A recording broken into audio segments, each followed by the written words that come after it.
Hello students. So last video la idoda some basic concepts of chemistry need topic la நம்ம இதோட நிப்பாட்டி இருந்தோம் அப்படினா law of conservation of mass மட்டும் பார்த்திருந்தோம் ஓகேவா law of chemical combinations okay so இந்த laws of chemical combination இதுல first law of conservation of mass already we have deal second law வந்து law of definite proportion அப்படினு சொல்வாங்க okay definite proportion okay. So definite proportion or constant proportion that we call it as constant proportion. இப்போ இதுல என்ன சொல்ல வராங்கன்னா just you take a compound any compound எடுங்களேன் டைரக்டா individual elements இருக்கிற வரைக்கும் பிரச்சனை இல்ல but if they combine together and form a compound for example CO2 or H2O ஏதோ ஒன்னு எடுத்துங்க இப்போ C உடைய அந்த weight பாத்தீங்கன்னா atomic weight பாத்தீங்கன்னா if you are taking 12 okay yes இது பாத்தீங்கன்னா ஆக்ஸிஜனுக்கு பாத்தீங்கன்னா 216 இல்லையா weight அப்ப 2 into 16 32 இது பாத்தீங்கன்னா 4 ஆல நான் இது பண்றேன் 3 டைம்ஸ் அப்ப 8 3 ஸ்டேட்ங்கற ரேஷியோல இருக்கா லைக்வைஸ் சோ எந்த ஒரு காம்பவுண்ட் எடுத்தாலுமே they will be in a fixed ratio அதுதான் இந்த லா சொல்லுது அப்போ இந்த fixed ratio பத்தி சொல்றது law of definite proportion கண்டிப்பா வந்து ரெண்டு காம்பவுண்டுமே ஒரு fixed ratioல தான் கம்பைன் ஆகி ஃபார்ம் ஆயிருக்கு இதுல எந்த மாற்றமும் கிடையாதுன்னு இது சொல்லுது இதே H2O பாத்தீங்கன்னா 2 இல்லையா ஆக்ஸிஜனுக்கு 16 இல்லையா அப்போ 1:8 ங்கற ரேஷியோ H2O னால அப்ப எல்லா H2O மாலிக்யூல்ஸும் 1:8 அப்படிங்கற ரேஷியோல தான் இருக்கும் இப்போ இந்த லாவை ப்ரொபோஸ் பண்ணது யார் அப்படினா ப்ரௌஸ்ட் அப்படிங்கற கெமிஸ்ட் ஓகேவா ஒரு கெமிஸ்ட் வேதியியல் அறிஞர் ப்ரௌஸ்ட் அப்படிங்கறவர் ஃபர்ஸ்ட் லா நம்ம பார்த்தோம் law of conservation of mass அது யாரு ப்ரொபோஸ் பண்ணாருன்னா ஃபர்ஸ்ட் லா ப்ரொபோஸ் பண்ணது லவாய்சியர் ஓகேவா சோ லவாய்சியர் உங்களுக்கு நல்லா தெரியும் லவாய்சியர்னா கெமிஸ்ட்ரி ஃாதர் ஓகேவா அவர்தான் இத ப்ரொபோஸ் பண்ணாரு okay yes next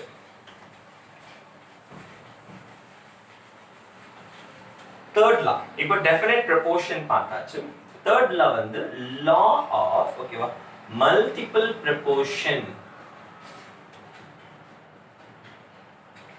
so multiple proportion ரெண்டு காம்பவுண்ட் அப்படினா அது வந்து ஒரே ஒரு காம்பவுண்ட் தான் கொடுக்கணும்னு அவசியம் இல்லை இப்போ ரெண்டு எலிமெண்ட் எடுங்க கார்பன் அண்ட் ஆக்ஸிஜன் இந்த ரெண்டு எலிமெண்ட்டுமே வந்து உங்களுக்கு வந்து சேம் இத கொடுக்கணும்ங்கற அவசியமே கிடையாது ஓகேவா அதாவது இந்த ரெண்டு எலிமெண்ட் சேர்ந்து எத்தனை காம்பவுண்ட் வேணா ஃபார்ம் பண்ணலாம் ஆனா எல்லா ஒரு காம்பவுண்ட் தான் ஃபார்ம் பண்ணனும்ங்கற அவசியம் கிடையாது நிறைய compound 2 or more compound form ஆகுது அந்த இடத்துல தான் இந்த மல்டிபிள் ப்ரொபோர்ஷன்ஸ் யூஸ் ஆகும் இந்த லா ப்ரொபோஸ் பண்ணது யாருன்னா டால்டன் ஓகே இது ரொம்ப இம்பார்ட்டன்ட் ஏன்னா டால்டன் தியரியில இது அக்கவுண்ட் ஆகும் ஓகே எஸ் சோ புரிஞ்சிருக்காதுன்னு நினைக்கிறேன் அகைன் நான் சொல்றேன் ஒண்ணு இல்ல இப்போ கார்பன் அண்ட் ஆக்ஸிஜன் சேர்ந்து ஒரு ஃபர்ஸ்ட் காம்பவுண்ட் ஃபார்ம் பண்ணது இன்னொரு காம்பவுண்ட் ஃபார்ம் பண்ணுது ஃபர்ஸ்ட் காம்பவுண்ட்ல கார்பனுடைய பெர்சன்டேஜ் கண்டென்ட் வந்து பாத்தீங்கன்னா 43 அப்போ ஆக்ஸிஜன் எவ்வளவா இருக்கும் 57 ஆ இருக்கும் ஏன்னா 100%ல 43 கார்பன்னா ரிமைனிங் ஆக்ஸிஜன் செகண்ட் காம்பவுண்ட்ல கார்பன் வந்து நான் வந்து just 27 எடுத்துக்கிறேன் அப்போ ஆக்ஸிஜன் என்னவா இருக்கும்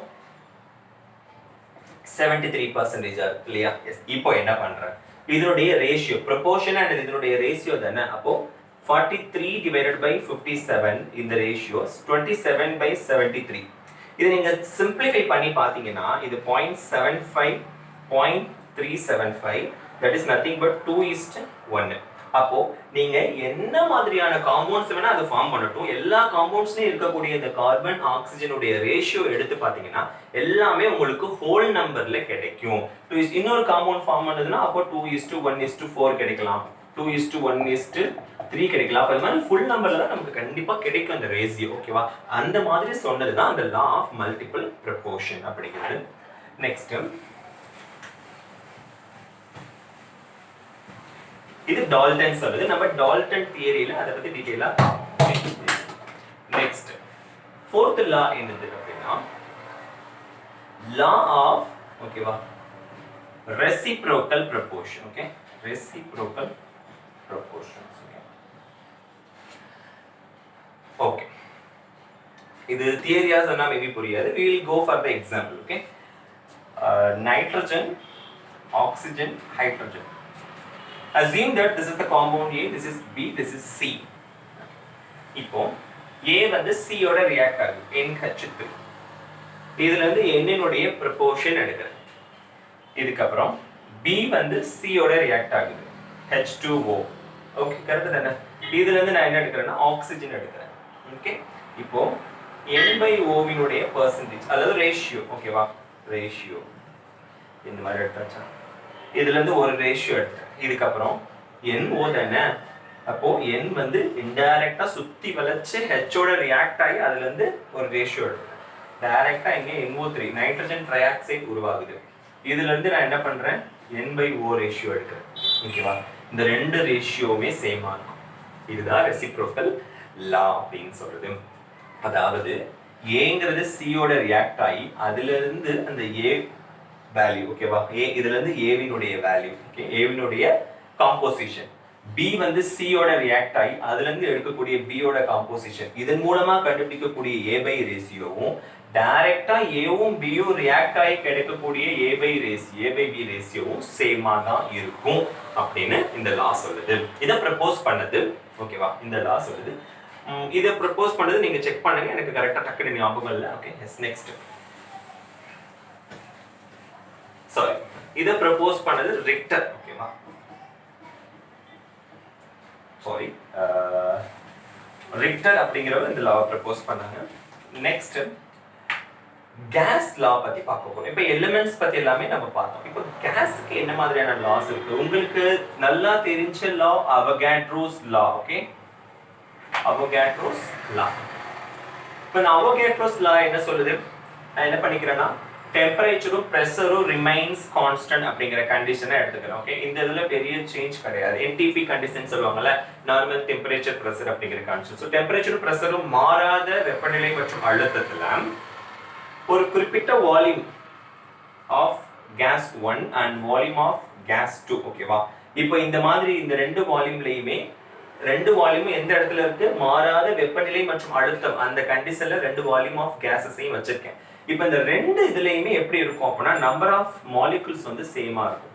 மாலிகுல்ஸ் ஈக்குவல் டு ரெண்டுல உள்ள நம்பர் ஆஃப் மாலிகுல்ஸ் வந்து சேம். ஓகே, இதுதான் இந்த லா சொல்லுது. நெக்ஸ்ட் வந்து பாத்தீங்கன்னா அடுத்தது 6th லா பாத்தீங்கன்னா கைஸ் லூசெக்ஸ் லா. ஓகேவா, லூசெக்ஸ் லா இது வந்து வால்யூம் பத்தி சொல்லுது. இப்போ இது வந்து மாலிகுல்ஸ் ஈக்குவல் அப்படின்னா இது ப்ரொபோர்ஷன்ஸ், அதாவது இப்போ ரெண்டு கேஸஸ் சேர்ந்து ஒரு கேஸ் உருவாகுது. அப்படி இல்லாட்டி ரெண்டு கேஸஸ் வந்து நம்ம ப்ரொடியூஸ் பண்றோம், ஏதோ ஒரு மெத்தட்ல நம்ம ப்ரொடியூஸ் பண்றோம் அப்படின்னாலே அந்த கேஸஸ் ப்ரொடியூஸ் ஆகிற கேஸஸா இருக்கட்டும் இல்லாட்டி கம்பைன் ஆகி ஃபார்ம் ஆகக்கூடிய புது கேஸஸா இருக்கட்டும், ரெண்டுமே அதனுடைய வால்யூம்ல ஒரு குறிப்பிட்ட ரேஷியோவை வச்சிருக்கும். ஒன்றும் இல்லை, H2 plus O, sorry, half O2, ஓகேவா, which is equal to H2O அப்படிங்கிறது இது வந்து வாட்டர் மாலிகுல் நமக்கு கிடைக்குது. இப்போ C plus O2ங்கிறது CO2. அப்போ இந்த ரெண்டு காம்பவுண்ட் சேர்ந்து எனக்கு என்ன கிடைக்குது, CO2 அப்படிங்கிற ஒரு கேஸ் கிடைக்குது. ஓகேவா, அப்போ இது எல்லாமே என்னன்னா ஒரு இது ஒன் வால்யூம், இது ஒன் வால்யூம், இது ஒன் வால்யூம் எனக்கு கிடைச்சிருக்கு.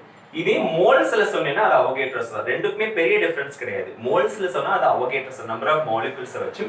இதே வந்து வால்யூமை வச்சு சொன்னேன் அப்படின்னா that is Gay Lussac's law. Okay,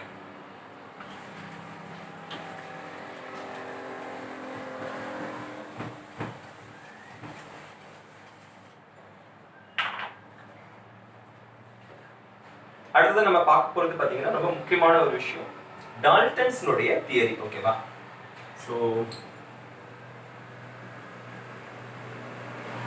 டால்டனுடைய atomic theory first 1808ல. ஓகே, டால்டன் வந்து சில ப்ரொபோசல்ஸ் முன்வைக்கிறாரு ரிகார்டிங் ஆட்டம்ஸ் பத்தி. ஃபர்ஸ்ட் திங் என்னது அப்படின்னா ஆட்டம்ஸ்னா நமக்கு என்ன தெரியும், ஃபர்ஸ்ட் ஆட்டம்னா ஒரு மேட்டர், ஒரு பருப்பொருள் அப்படின்னா அந்த பருப்பொருளுக்குள்ள மாலிகுல்ஸ் இருக்கும், ஆட்டம்ஸ் இருக்கும், அது நார்மலா இருக்குது, அது அவர் சொல்லிட்டாரு. அதுக்கப்புறம் அந்த ஆட்டம்ஸ்னுடைய கேரக்டரிஸ்டிக்ஸ் சொல்றாரு. இவர் ஃபர்ஸ்ட் என்ன சொன்னாரு அப்படின்னா ஆட்டம்ஸ் ஆர் இன்டெஸ்ட்ரக்டபிள் அப்படின்னு சொல்றாரு. ஆட்டம்ஸ் வந்து you can not destroy, you can not என்னது விளக்க முடியாது. ஓகேவா, உங்களால டிஸ்ட்ரக்ட் பண்ண முடியாது, இட் இஸ் இன்டெஸ்ட்ரக்டபிள். ரெண்டாவது பாயிண்ட் என்ன சொல்றாரு அப்படின்னா ஒரு கார்பன் அப்படின்னு எடுத்துக்கிட்டீங்கன்னா இந்த கார்பனுடைய எல்லா ஆட்டம்ஸும், ஓகேவா, எல்லா ஆட்டம்ஸும் சேம் மாஸ் தான் வச்சிருக்கும். எல்லா ஆட்டம்ஸும் ஒரே எலிமெண்டினுடைய எல்லா ஆட்டம்ஸுக்கும் சேம் மாஸ் தான் இருக்கும் அப்படின்னு சொல்லி சொல்றாரு. Okay, third one different types of metal. இப்போ கார்பன், நைட்ரஜன் அப்படின்னு எடுத்துக்கிட்டீங்க, இதனுடைய ஆட்டம்ஸ் வந்து இதனுடைய ஆட்டம் வந்து டிஃப்ரெண்ட் மாஸ் இருக்கும். இதுக்கும் ஆட்டம்னுடைய மாஸ் கண்டிப்பா வேரி ஆகும் அப்படிங்கிற மாதிரி இந்த லாஸ்ட் தேர்டா ஒரு பாயிண்ட் சொல்றாரு. ஃபோர்த் வந்து ஆல்ரெடி நான் சொன்னேன், இவர் என்ன சொன்னாரு, லா ஆஃப் கெமிக்கல் காம்பினேஷன்ல ஒரு பாயிண்ட் சொன்னாரு. அப்போ டால்டன் தியரியும் கெமிக்கல் காம்பினேஷனை டிபெண்ட் பண்ணி தான் வருது. நல்லா நோட் பண்ணிக்கோங்க. ஓகே, அது ரொம்ப இம்பார்ட்டன்ட், எக்ஸாம்ல கேட்டிருக்கான். ஸோ அப்போ கெமிக்கல் காம்பினேஷன்ல எதை டிபெண்ட் பண்ணி வருது, இவர் டெஃபினட் ப்ரொபோர்ஷன் அதாவது மல்டிபிள் ப்ரொபோர்ஷன் பத்தி சொல்லியிருக்காரு இல்லையா. அப்போ ரெண்டு காம்பவுண்ட் சேர்ந்து மூணாவது ஒரு காம்பவுண்ட் உருவாக்கும் போது கண்டிப்பா ப்ரொபோர்ஷன்ல இருக்கும் அப்படின்னு சொல்லி இவர் ப்ரப்போஸ் பண்ணியிருக்காரு. ஓகே, இது நிறைய டைம் 1808 இவர் கொண்டு வரப்போ மேபி இதை அக்செப்ட் பண்ணியிருந்திருக்கலாம். பட் அதுக்கப்புறம் வர்றப்போ நிறைய டெவலப்மெண்ட்ஸ் இருக்கு இல்லையா. அப்போ இந்த தியரி கம்ப்ளீட்டா வந்து ரிவ்யூ ஆகுது. ஓகே, ரிவ்யூ ஆகி எல்லாமே இல்லை இல்லை இல்லை அப்படின்னு சொல்லி ஒரு ப்ரொபோசல் கொண்டு வராங்க. இப்போ நியூ டால்டன்ஸ் தியரி, ஓகேவா, மாடிஃபைடு டால்டன்ஸ் தியரி அல்லது நியூ தியரி என்ன சொல்லுதுன்னா, மாடிஃபைட்ல first of all atoms indestructible அப்படிங்கிறதே கிடையாது.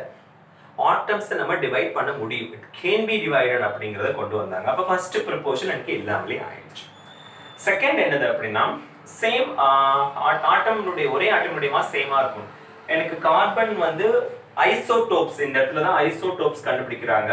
அப்போ திடீர்னு பார்க்கும்போது ஐசோடோப்ஸ் என்ன ரெண்டுமே கார்பனா இருக்கு, ரெண்டுமே டிஃபரெண்ட் கேரக்டரிஸ்டிக் ப்ராப்பர்ட்டிஸ் இருக்கு அப்படின்னு பாக்குறப்போ இது வந்து கார்பன் 12 மாஸ் நம்பர், கார்பன் 14. இதுக்கு வந்து அட்டாமிக் நம்பர் சேம் தான், அட்டாமிக் நம்பர் 6 மாறல, பட் மாஸ் நம்பர் பாருங்க மாறுது. அப்போ இதுல உள்ள ஒரு ஆட்டம்னுடைய மாஸ், அப்போ அதனுடைய வேல்யூ மாறுமா, இதனுடைய ஒரு ஆட்டம்னுடைய மாஸ் வேல்யூ மாறுதா, எஸ். ஆனா 6 ஆட்டம் தான் ரெண்டுலயுமே இருக்கு, ஆனா இதனுடைய ஒரு ஆட்டம்னுடைய வேல்யூ இதை விட அதிகம். அதனாலதான் இங்க 14 மாஸ் நம்பர் கிடைக்குது. அப்போ ஒரே ஆட்டமா இருந்தாலும் மாஸ் நம்பர் சேமா இருக்கணும், மாஸ் சேமா இருக்கணும் அப்படிங்கிற அவசியம் கிடையாது. அப்போ இந்த ப்ரொபோசல் இதாகுது. தேர்டா என்னதுன்னா ஐசோபார்ஸ். ஐசோபார்ஸ்னா என்னது, மாஸ் சேமா இருக்கும் ஆனா அட்டாமிக் நம்பர் டிஃபரெண்டா இருக்கும். அப்படிங்கிறப்போ வேற வேற எலிமெண்டா இருந்தா கூட மாஸ் சேமா இருக்கும் அப்படின்னு சொல்லி காட்டுனதுதான் என்னது, ஸோ ஐசோடோப்ஸ். அப்ப இந்த ப்ரொபோஷன்.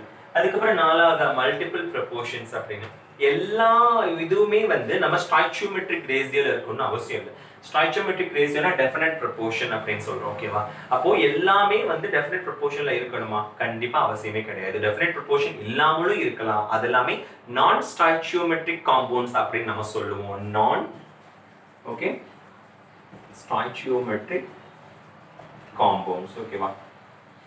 ஸோ இந்த மாதிரி நம்ம அதை டீல் பண்ணிக்கலாம். ஓகே, ஸோ இந்த மாதிரி டால்டனுடைய தியரியை ரிவ்யூ பண்ணதுல நிறைய போஸ்ட்லேட்ஸ், அவர் சொல்ல எல்லா போஸ்ட்லேட்ஸுமே நம்ம இப்போ மாடிஃபை பண்ணி சொல்லியாச்சு, இல்லை இல்லை இல்லை அப்படின்னு சொல்லி. ஸோ அப் டு திஸ் எல்லா தியரியும் ஓவர் ஆகுது. இதுக்கப்புறம் நம்ம என்னன்னா அட்டாமிக் நம்பர், மோல் கான்செப்ட் பற்றி டீல் பண்ண போகிறோம். அதை நம்ம நெக்ஸ்ட் வீடியோவில் பார்ப்போம். தேங்க்யூ.